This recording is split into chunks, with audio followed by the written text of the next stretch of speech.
variance requests. Yeah. But first of all, I think it might be important, I mean, this has been a long time in coming. I don't think this board has ever met with our Board of Adjustment folks. It was something that we requested because we meet with all of our advisory boards and think it's important to know who you are and understand a little bit as to, what you do. So I think the first order might actually be to go around the room, because I know there's some faces here I don't know, and make introductions so that we know who all is here. So, Ivan, would you like to start? I'm Ivan Adams, District 6, Town Board. Ken Bennett, Town Board. David White on Board of Adjustments. If you want to go any further, been a resident of Windsor since 2005. Okay. Well, yeah, even an open table, David Soslowski on the Board of Adjustment as well, born and raised in a small village in Ohio. And then when I was 2 years old. You need to go get the timer. 3 days. Paul Rennemeyer, Town Board, District 4, and a proud cornhusker. We won't hold that again. Hey, we all just remember what's up. Because you fired the coach finally? Yes. Okay, I don't want. Corner Board of Adjustments and Appeals, How long? Forever. 14 years, I know it's a long time. I think. Somewhere in there. John Dion, Board of Adjustments. Jose Valdez, Board of Adjustment. Miles Baker, Mayor Pro Tem. And Christy Melendez, Mayor of Windsor. Cindy Showerman, District 4, and former BOA member. Scott Ballstead, Director of Planning. And Melissa Berry, liaison to the Board of Adjustment. Okay. And the town board too. Okay. Patty Garcia, Town Clerk. Carolyn Malone, in Planning. Ian McCarter, Town Attorney. Paul Horvath, Planning Department. Emily Winger, Windsor Now Report. Okay. So with that, we will commence and let Melissa. And if I could just briefly, so up until recently, Paul Hornbeck had been the liaison to the Board of Adjustment. And with Melissa coming on board in the last few months, she's taken on that role.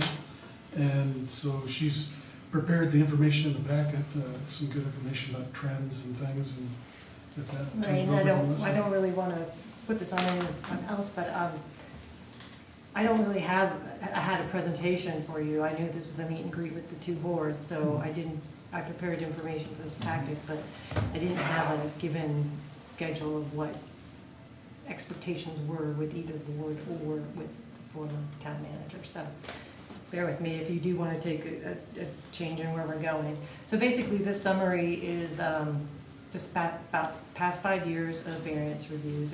It helped me because coming into this, it's nice to know what we've been doing for the past, in recent past. And so it's basically a summary of the numbers per year and also the types of the applications, what's been approved, what's been denied, and if there's anything in there. Would it be a pain to put this up? Can we put it up? Because it looks like a lot of folks don't have the information. Or I just- This is definitely a way to mingle and meet. Yes. Togetherness. My wallet's missing.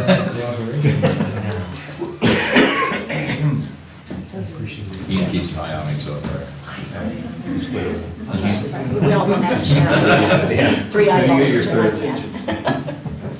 There's a little bigger one. Unless you go to court. We'll pull it up. When I first looked at the cases, I was actually thinking that 47 that's how many we've had that's been processed so far. It was quite a lot of numbers, but breaking down over the years, it's only been 8 to 10 years. So that's not as bad as I thought when we first saw the numbers. And maybe just a brief overview of BOA 101. So the types of cases that the Board of Adjustment hears are obviously variances of Chapter 16 requirements in the municipal code, the zoning ordinance, and also they hear appeals of decisions of the zoning administrator, which is the planning department or myself. And so these are primarily the variance requests that we've had over the last 5 years, as Melissa mentioned. So this is just showing the total number in the by year. Green's approved and the red's denied. And then we move on to the second page, it goes more into the types of applications and what kind of what I wanted to get more into what separated the 4 that were denied from what were being approved. So, actually, let me step back a little bit. The general types of variances were for building setbacks, for signs, and that was either size, height, separation of freestanding signs. It was the various different ones under the sign code. Minimum lot size, use in a particular zone, different parking standards, either width of parking or count.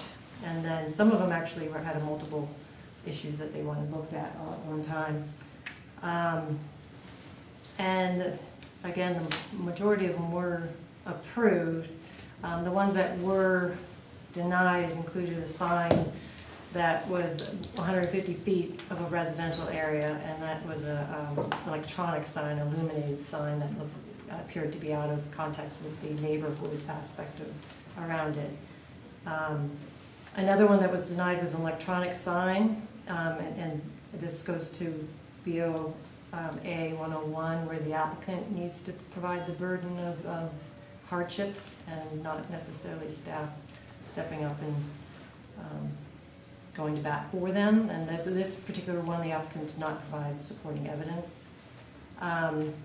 Another one was a sign exceeding heightened area. It was also not consistent with the neighborhood.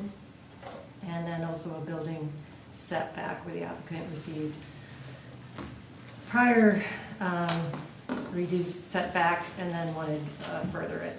And there was some safety issues of that parking on the sidewalk.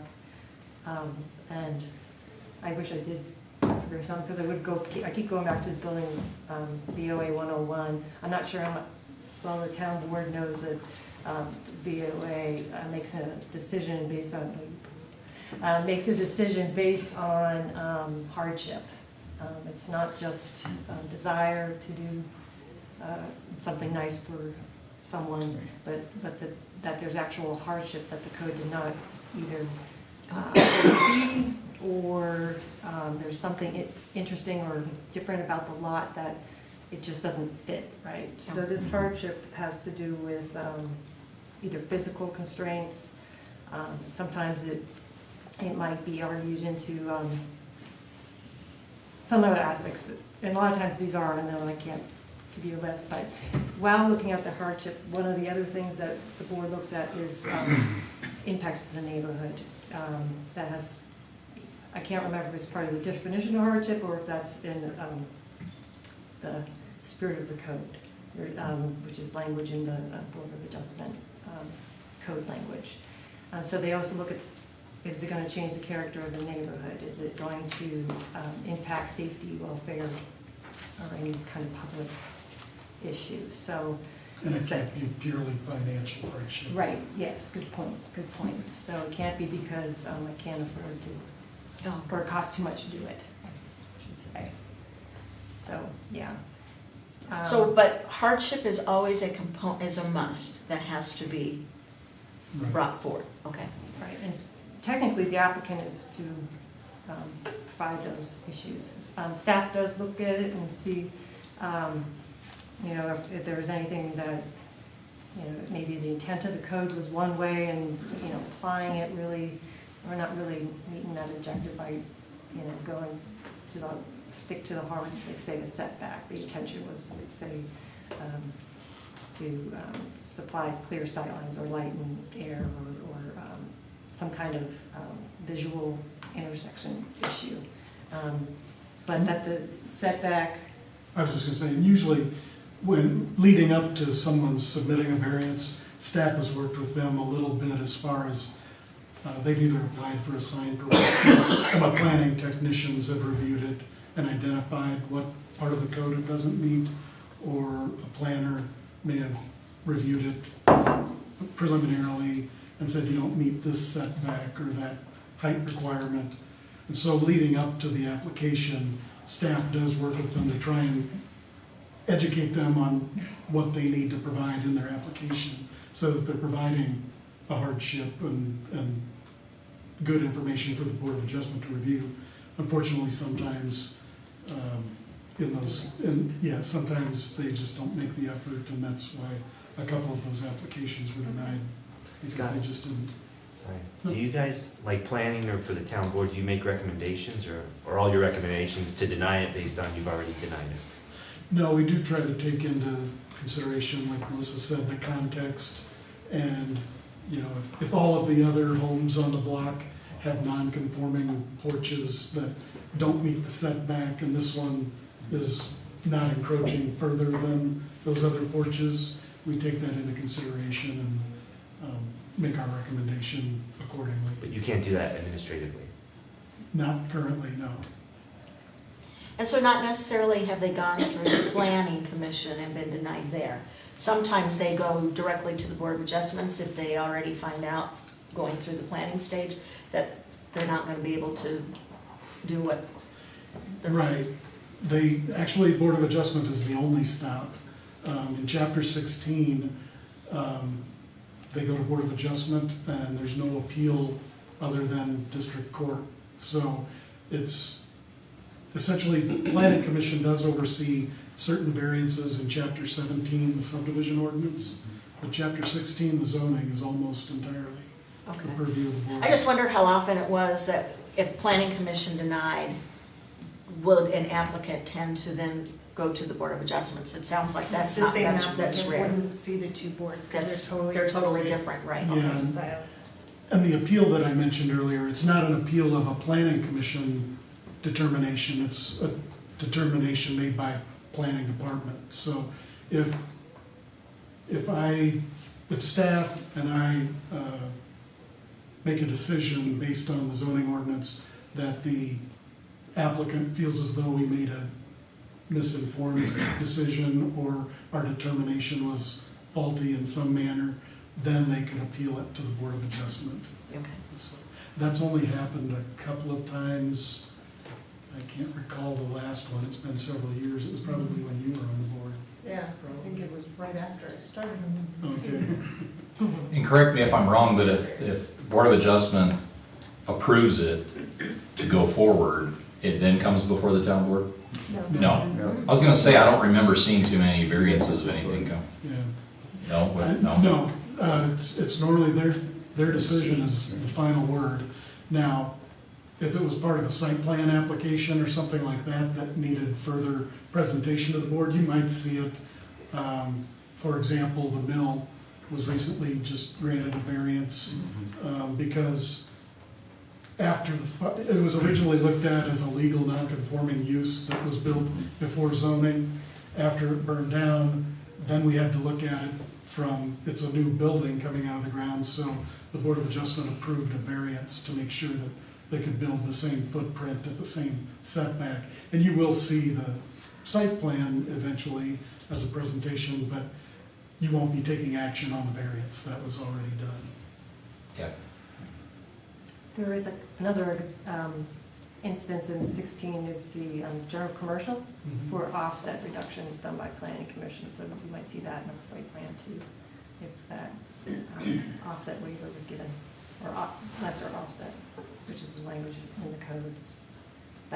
That's the one area in 16. Yeah, there's just that one anomaly where general commercial zoning allows the planning commission to approve a smaller offset of 10 feet.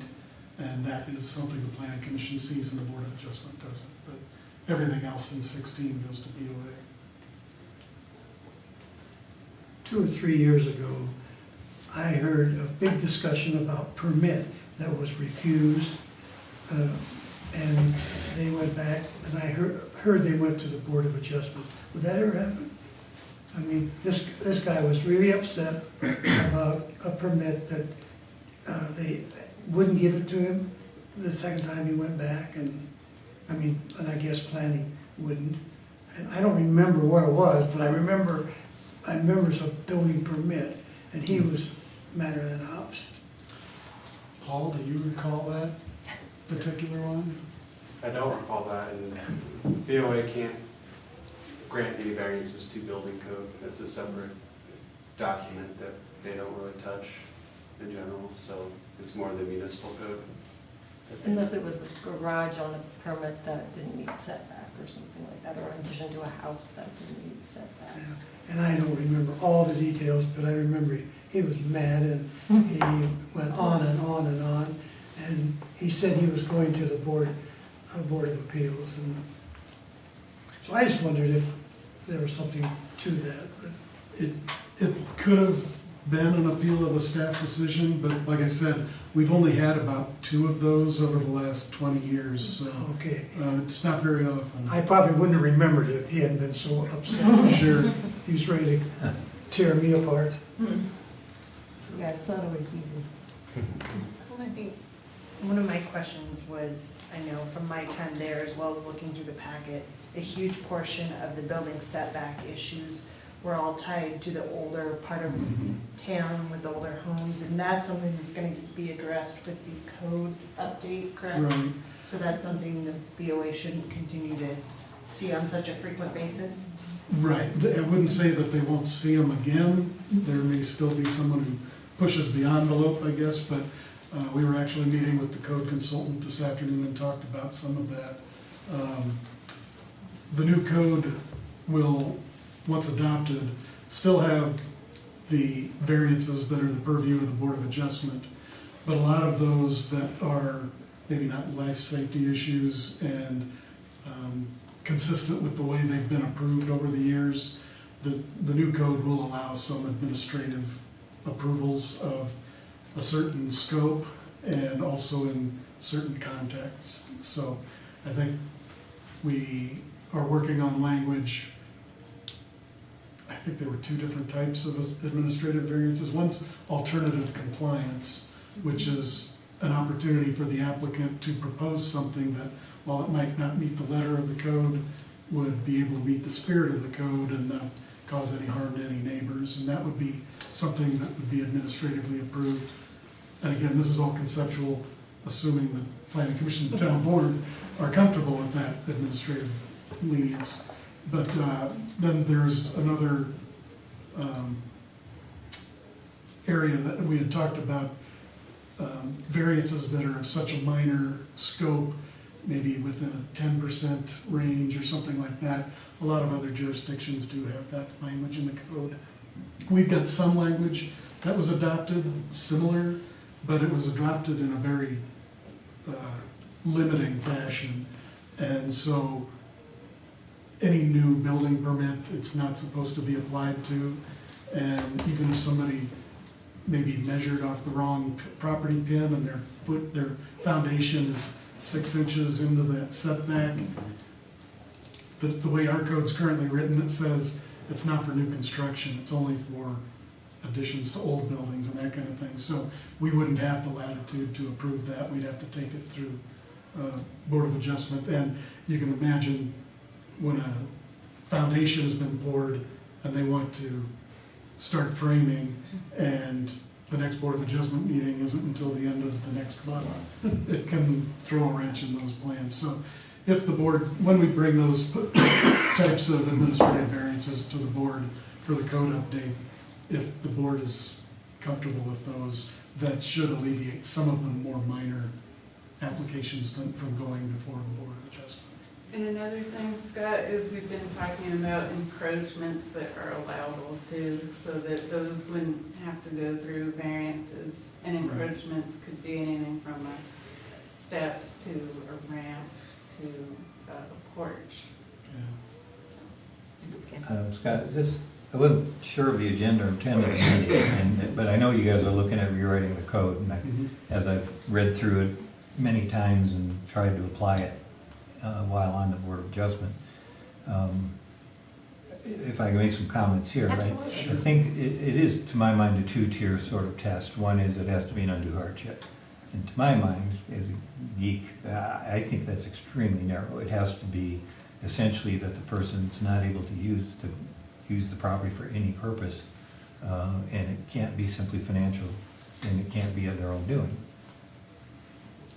As you try to apply that to the things that come before us on large-scale issues, you can see how that may be relevant. If you're talking about whether the sign can encroach 2 feet across the property line, or, you know, across the setback, well, they made that decision. They could move it back 2 feet. They did it themselves. Now, it may not be a bad thing, but when you try to apply that strict, now, and if you find that, there's a second section that says, and even if you're gonna grant a variance, it has to be consistent with the comprehensive plan and the other overall intent of the code. So that's kind of like step 2. There is a de minimis ability right now in the language to allow planning to go ahead and simply avoid the Board of Adjustment. But the de minimis test is fairly small, I think. You guys have interpreted it to be, was it 5%? I think what Scott had referred to a moment ago was that it's intended not for new construction. Yeah. So most of what we see is very often new construction for a lot of those mistakes on the setback that is in that 5 to 10% range. In any event, I would almost urge you to almost have the different buckets of undue hardship. You know, the undue hardship when it's really a big issue, yes, you want it very, very narrow. When it comes to signage, I could almost, you know, the town asked to put the cemetery sign in over a setback so it could be on the corner. And my point is, well, you could put it here. And then you do have an option that wouldn't require a variance. Yeah. And yet we all know for cosmetic purposes and appeal, you know, you'd want Right. to put it there. And on that same note, and I know there's been discussions previously about the way that definition of hardship reads for granting a variance. I mean, one of the examples was hearth. Because of the way our code reads, a sign can only be so tall, and the idea is that you're assuming it's a horizontally oriented sign. So Hearth asked for a variance because they want to do a vertically oriented sign. Definitely made sense. That was one that was granted. I feel like it was kind of a no-brainer at the time that it was granted, but didn't meet the code. But when you sit there and say hardship, could they have redone their logo and had a horizontal sign? Sure. It's not like they couldn't open a restaurant with a horizontal sign. So that hardship is definitely language that Very narrow. It's very narrow. is, I guess, almost over dramatic for the purpose.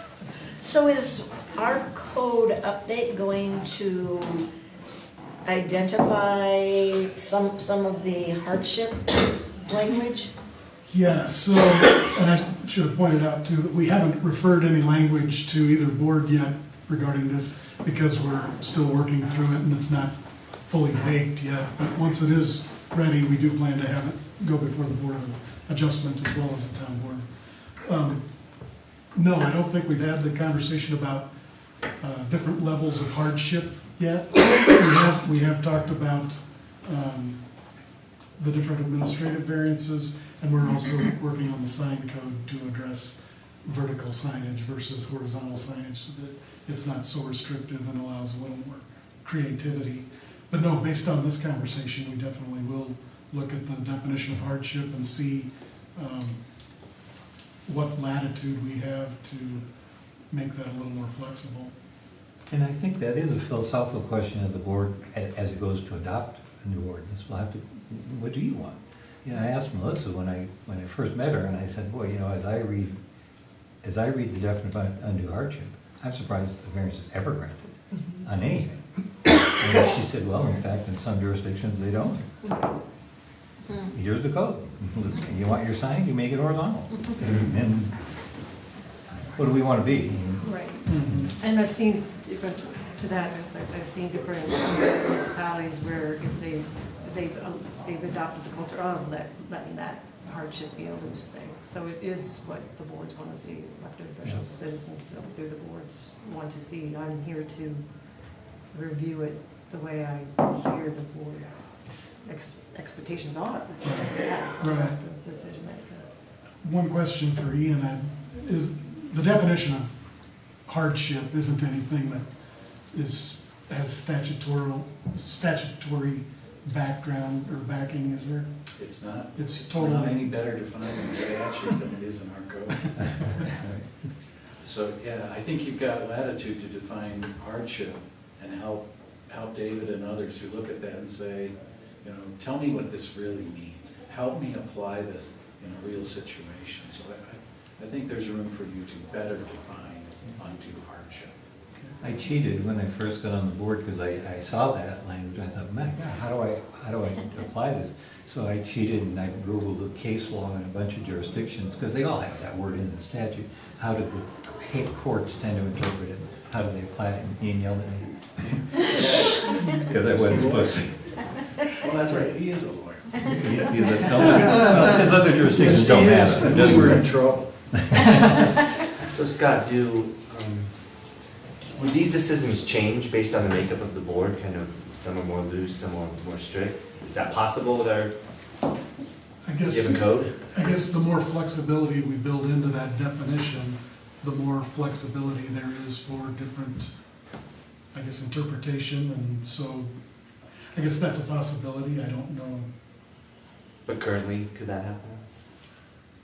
I mean, everyone No, can- currently it says, But hardship is kind of Yeah. this legally thing that everyone might define differently, right? But that's why there's a discussion on the cases. In my experience, it's been part of sitting on that board is to have a reasonable judgment and listen to not only the applicant, but to the staff and each other, Yeah. and come to a reasonable decision. And in the time that I've been there, we've certainly had differences of opinion and discussions.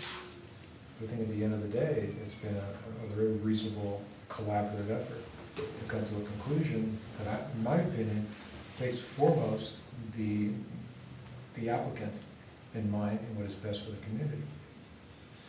And I'm a strict interpreter, so when I look at it, I know it's good for the community. I would never want to vote against anything going on with the mill. I mean, they could say they wanted to put a kangaroo image on top, I go, well, no. But I am, you know, if I weight myself, you know, I don't care who the applicant is, I don't care what the purpose is, if I look at this word in this statute, they shouldn't be the variance. And we've had those moments. Oh, I know. Maybe this is a, But you won't always be on the board. Well, I just it's wonder- the makeup is what I'm not saying. to occur, Yeah. as you may recall. maybe this is a simple question. For a reason, I but don't know, but it happened. Let's say that I have an appeal. What steps do I take as a citizen? And appeal beyond our board? Yeah, that's gonna come to your board. How do I go about it as a citizen? I'm just curious. We've got The to process is, I think is better described by staff. I'm only at the recipient. Well, that's what I whatever basically staff- want to Well, hear. and Ivan, there's two very distinct functions of BOA. So when they sit as the Board of Adjustment, that's a variance, so someone fills out an application, sends it to staff, staff does a presentation, the BOA votes on it to approve it or deny it. And is the applicant even part of that process? Yes, then? they are. They are So always they- part of the they- process. That's what I wondered. Very similar fashion to our public Okay. hearings on, you know, a zoning issue or things like that. And so. So any- the applicant is in the room. Interested in- Yeah, oh yeah, they're Being part of it, I discussed. mean, it's very similar And they to town present- board, Oh.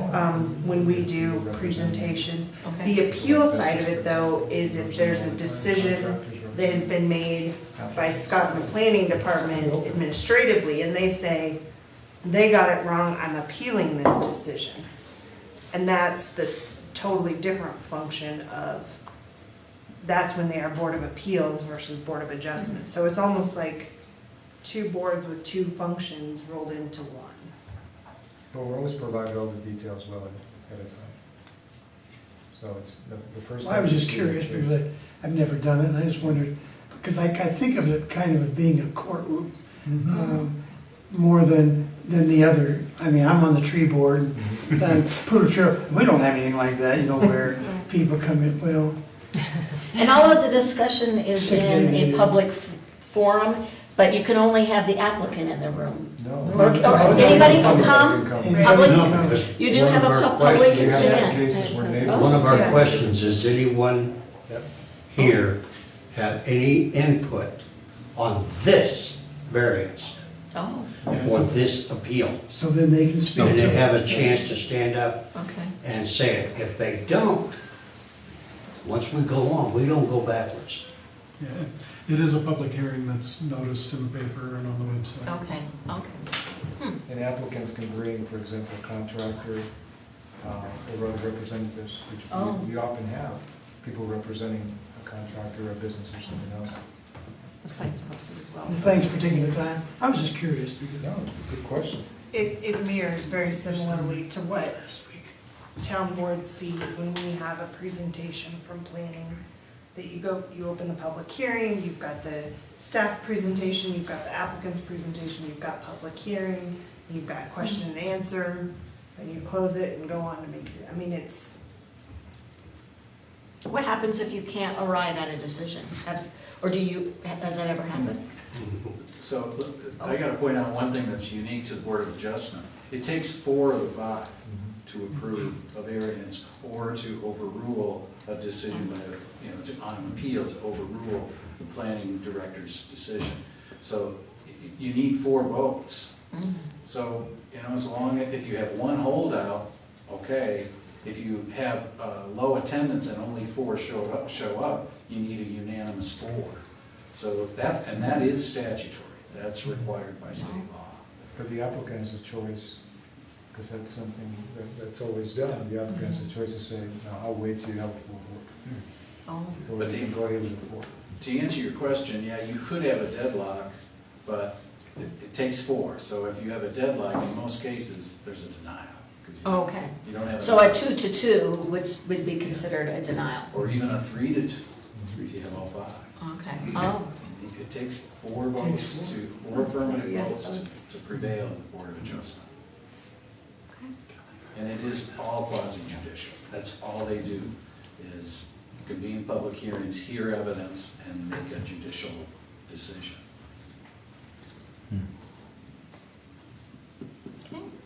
Are there ever emergency meetings when there's a burden on the applicant? We have had scheduled special meetings when we've been able to have a quorum and a room and do everything. Yeah, okay.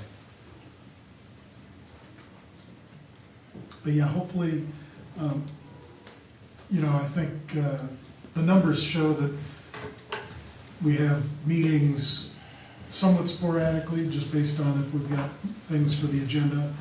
But with the code update and addressing the few things that we got in the trends, hopefully that'll even make it a little less burdensome. Maybe only have to meet 3 or 4 times a year, hopefully. at what point will they see the code?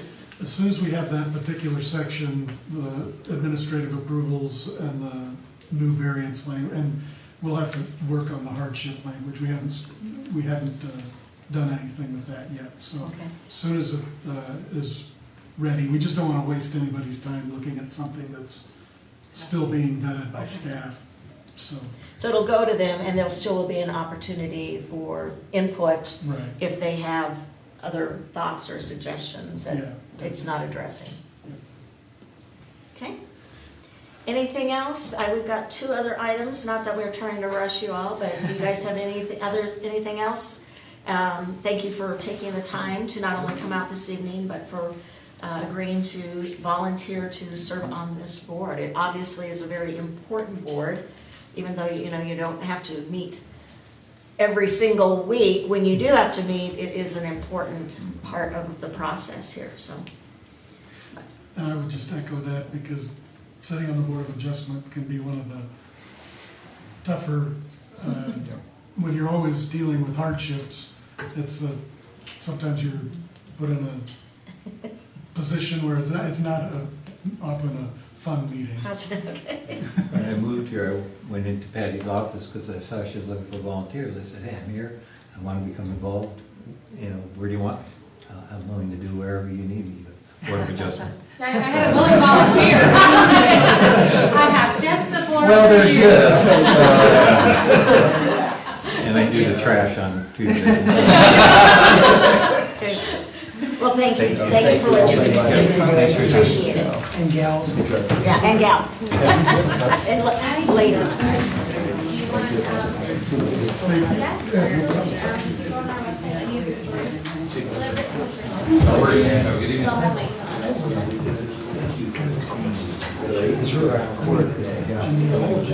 Yeah.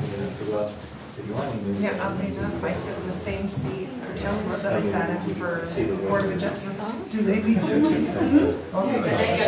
should have to Oh, because it is like. I used to work for land commission. Okay.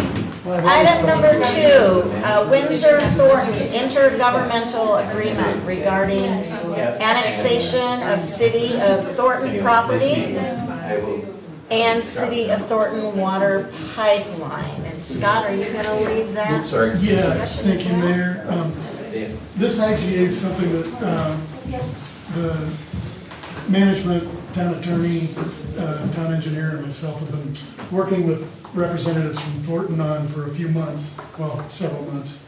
And just to give you some location information, this is the ridge at Harmony Road. This is Harmony Road along the south part of the screen. And the property that Thornton owns is essentially this property directly north of the ridge at Harmony Road and the Roth and Alexander Estates subdivisions. So this is the annexation plat that they've been working on. But the city of Thornton had come to us earlier in the year, last year, or earlier this, I think it was the tail end of last year actually, to discuss the location of their pipeline through Windsor's growth management area and through town. And coincidentally or concurrently, Xcel Energy's been working on the Avery substation that they plan to put on this City of Thornton owned property.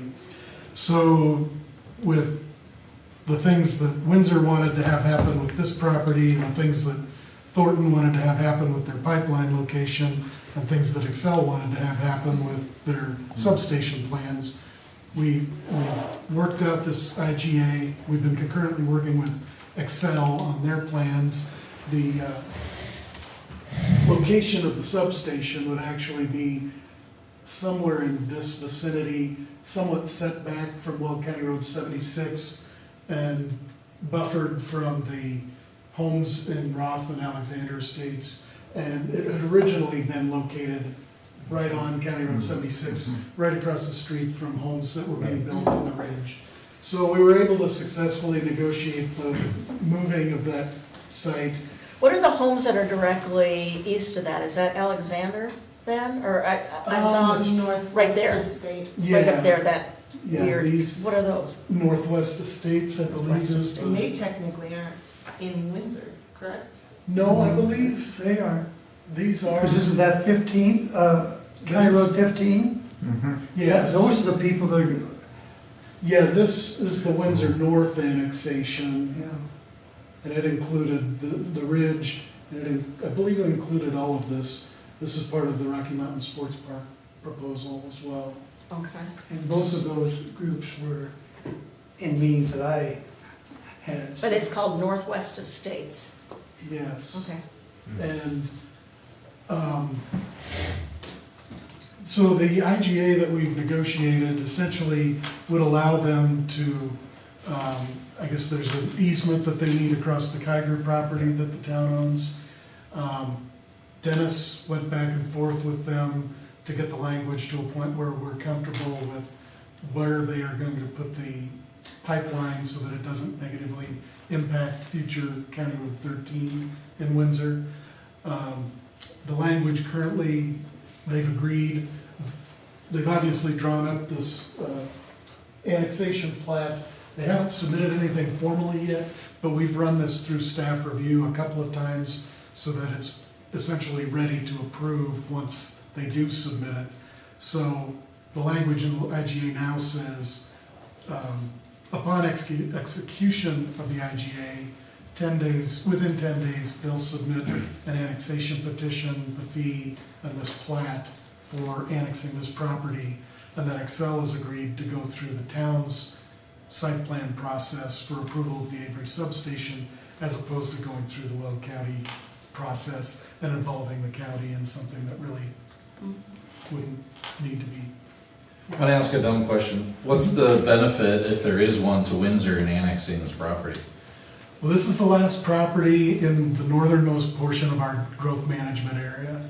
It's currently owned by the city of Thornton, but eventually it will probably be, once they've built their pipeline, they've got their water, and that property will probably be an excess asset that the city will sell to some developer. It's in our growth management area. The reason it's in our growth management area is this ditch that forms the northern property line is essentially a ridge, and everything drains south to our sewage treatment plant. So that's why that line was drawn where it was drawn.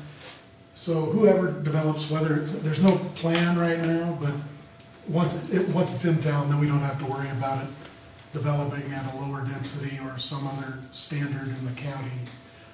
They're also dedicating the right-of-way for Weld County Road 76 at the same time.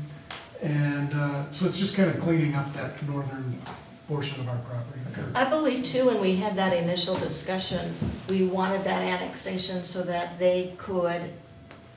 we could give them criteria that we wanted them in terms to follow, in terms of building and planning and all of that. And the substation, that was a big impetus. The substation is a big thing. If it went through Weld County, it would probably be right across the street from. With no berming, no trees. Right, right. Can we require that?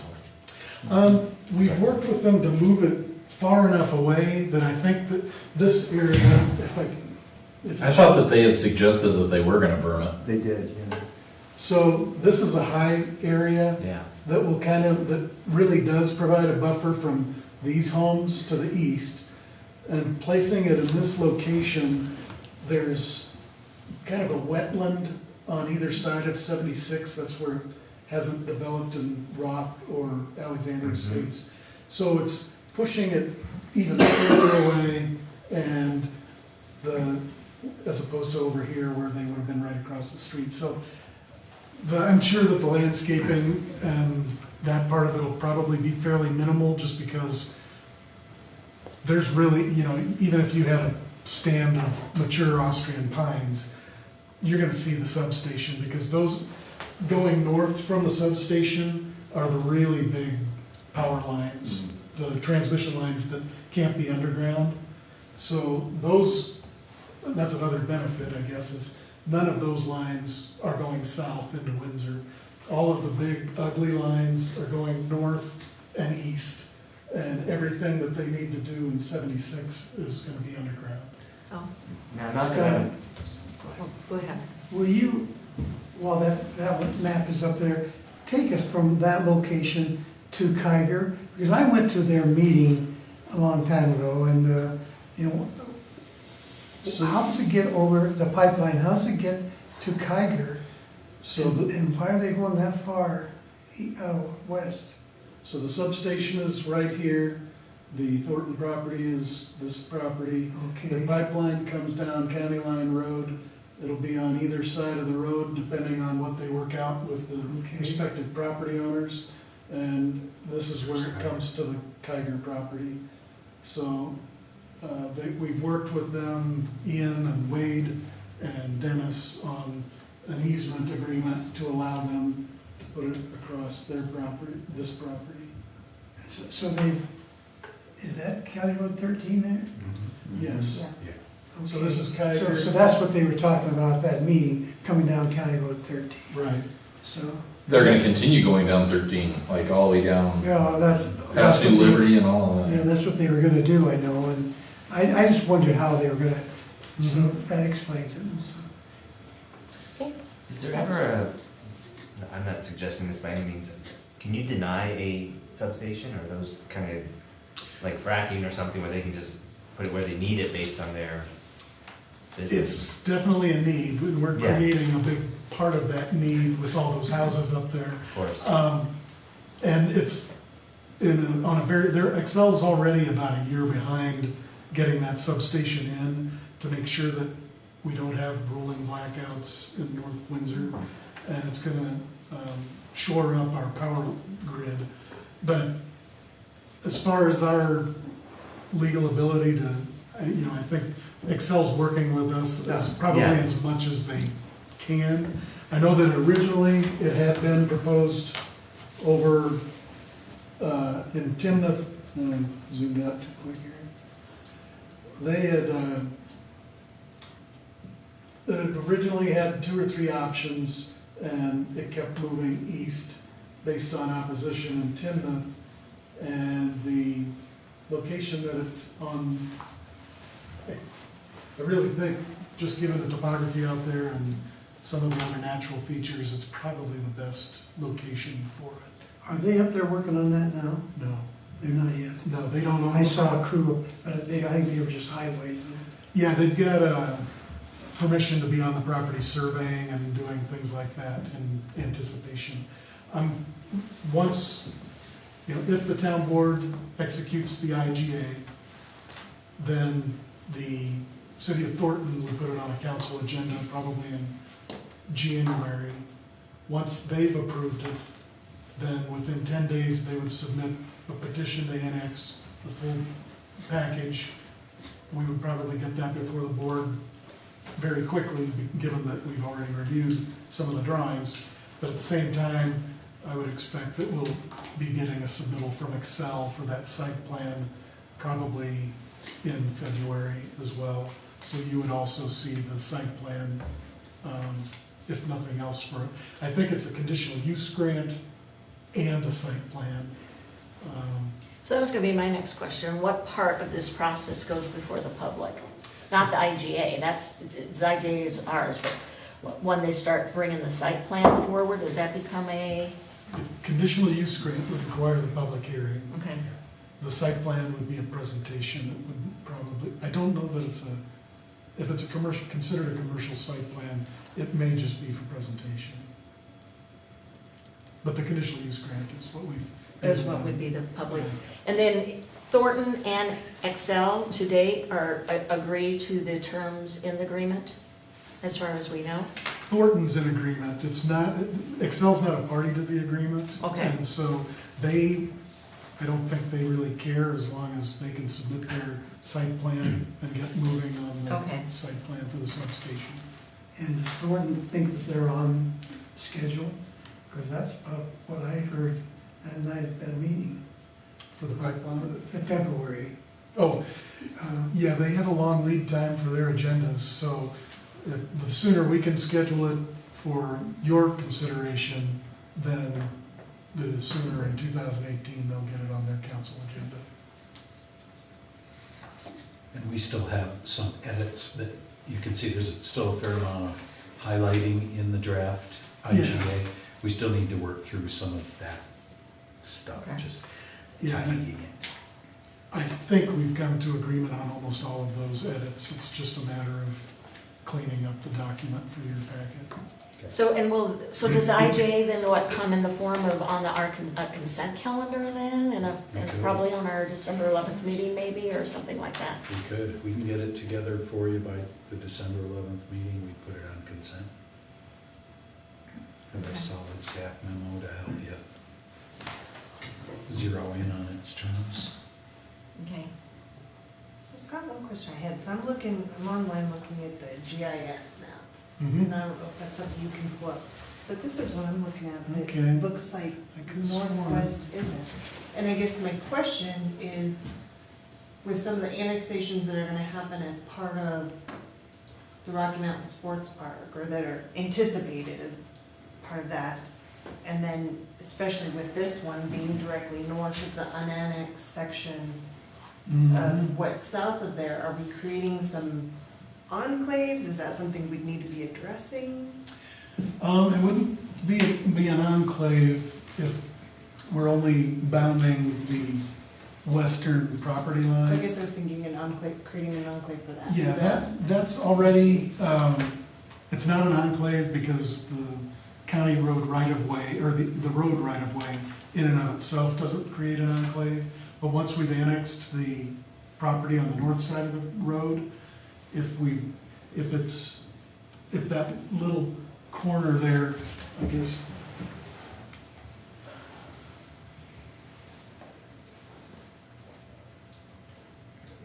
I guess right about here is where the corporate limits are. If there's a little bit of property that's just only made an enclave by the road right of way, it wouldn't be an enclave. But once we if we annexed the Oxner's property on the east side, then it may be creating an enclave.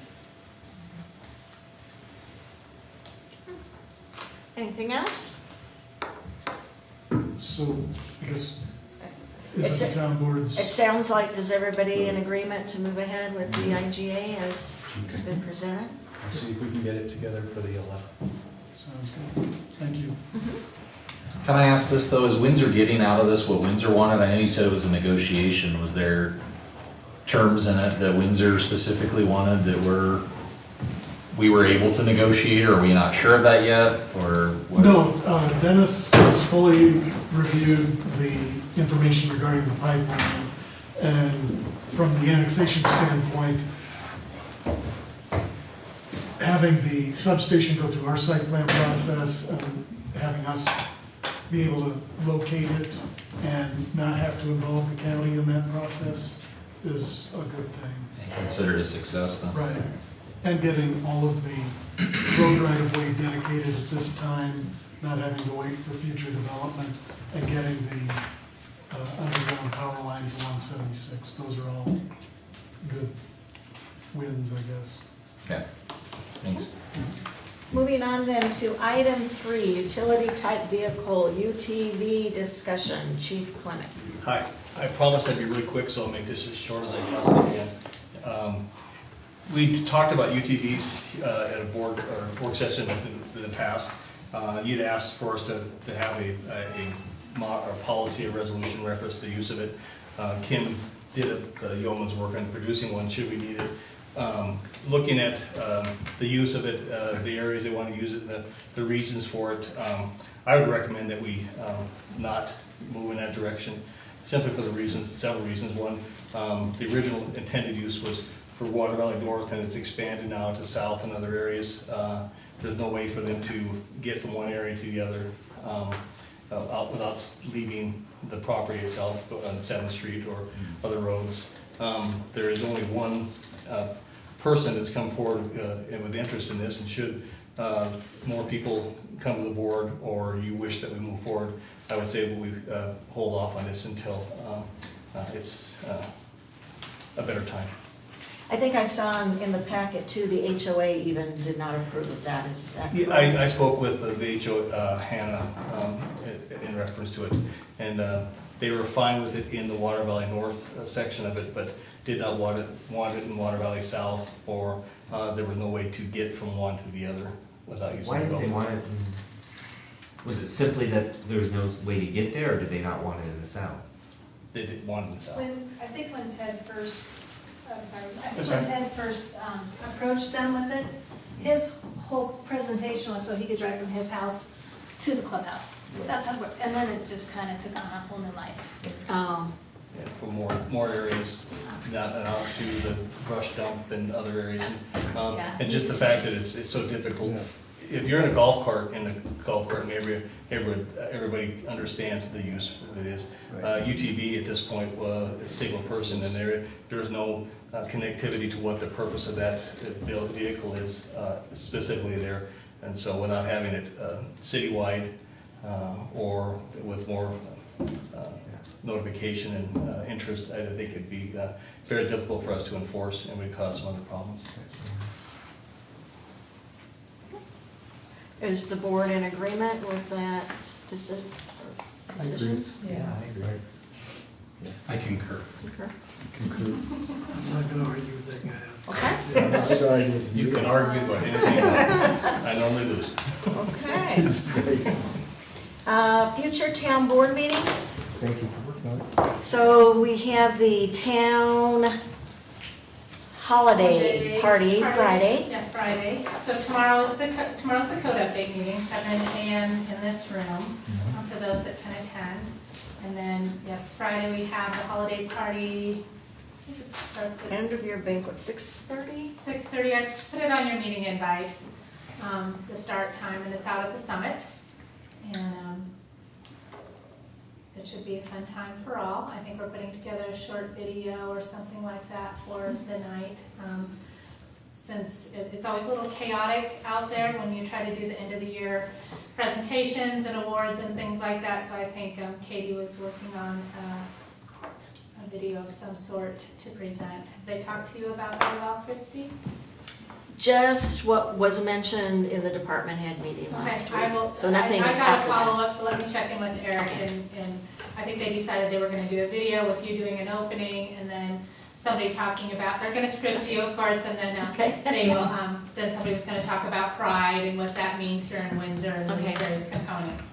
And then December 4th, your work session is the Housing Authority Overview and Discussion, Part 1, which Sam Betters from the Loveland Housing Authority will be here to address the town board, trying to give you an update from their end, the broadband update, and then there will be a special meeting for Ian.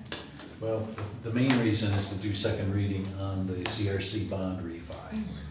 Because the 15th is the absolute cutoff, we gotta get approval on the 4th, publish in full, or publish so that we can get the full 10 days in so they can refi on the 15th. Okay. And then your evaluation. And then, yeah, we rescheduled an executive session for my annual performance review. Tomorrow's also the broadband presentation at the rec center all day. At 3 o'clock and 6 o'clock, is that right? Well, there's Patty? different groups Yes, all sir. day long. Yeah. I have on my calendar a meeting zoning in the morning. Has that been changed? This 7 a.m.? It's still on 7 Uh-huh. a.m.? Yep, that's the code, Well, I knew there were some changed dates and I lost track of it. Okay, I just wanted to check. That one's still good, Okay. Okay. so that's about it for now. Okay. And then December 11th will be our last town board meeting Right, of the last year. regular meeting. With Correct. our town manager meeting at 5:30 with continued housing authority discussion. I don't know if it got back to you, Scott, but there is that care housing facility off of Garden that we want that brought into the discussion. Like, how did that come to happen in our community? Okay. What do you have to do to live there? We know nothing about that. And I think that is another affordable housing or workforce housing facility, but we don't know anything about, and and it's here, so we should know what it means, what it entails, who brought it here. I don't know. Is that the governor's, what's the name of the place? It's CARE. It's called CARE. Governor's. It's Windsor, or it's Cotton Apartments. Yeah. Cottonwood Is it called Apartments. Cottonwood Apartments? No, this is just on the north side of Garden, Yeah, east it's of 10, First. Yeah. 10 Garden Drive. Yeah, there's. They're like yellow apartments. over there. Right. Yeah. they'll sit- Okay. And I think it has a I guess I'm HUD thinking something else logo was. on the sign out there. as well, Yeah. so- Yes, Right. yes, it is CARE, it's been subsidized since I started here. Yeah, Privately And owned it's, building. the state. we can do some research. and see Yeah. what The state controls it. I thought it was Yeah, I private. mean, I just think we should May- have may them, subsidize it should be part of the discussion because Sure. it's here in Yeah, Windsor, right. but I know nothing about it. I don't know. We'll do some research and come back with when it was approved and maybe find the minutes of what, That was. It's been over 30 years. I'm sorry. It's been over 30 years ago. yeah, it's, Yeah. And Becky will be coming at 6 p.m. that night? Or 5? the second meeting. Yes, the second meeting. Yes. Yeah, we asked, Sam is coming, we've asked him, we wanted to pick his brain about what other options and activities the Loveland Housing Authority's been working on, since he's one of the regional experts. And then Becky has the history on the Greeley, City of Greeley's program, and she'll be very knowledgeable about that, so. Okay. Good. And I don't know yet if we're gonna have a full meeting on the 11th. I think that, We'll start Is it- putting, yeah, I don't know that for sure, I'm sure there'll be some items on Okay. there. If 100 people show up, it's gonna be a full I mean, meeting. well, and Rick. Yeah, that Rick one has item Rick has alone. promised to be there Okay. for us to come Hey, all of out us. with crowd control if needed. And, I'm sure we'll start getting some documents and things through email for people who can't attend, and we'll just pop it in the packet for you for review. and then December 18th, we'll meet with our Lerner County elected officials, right? Right, correct. And Okay. I don't think an agenda's been finalized, but I've got it in my notes to follow up on that. Okay, Okay? okay. For tonight's agenda, I just wanted to point out that we did include the community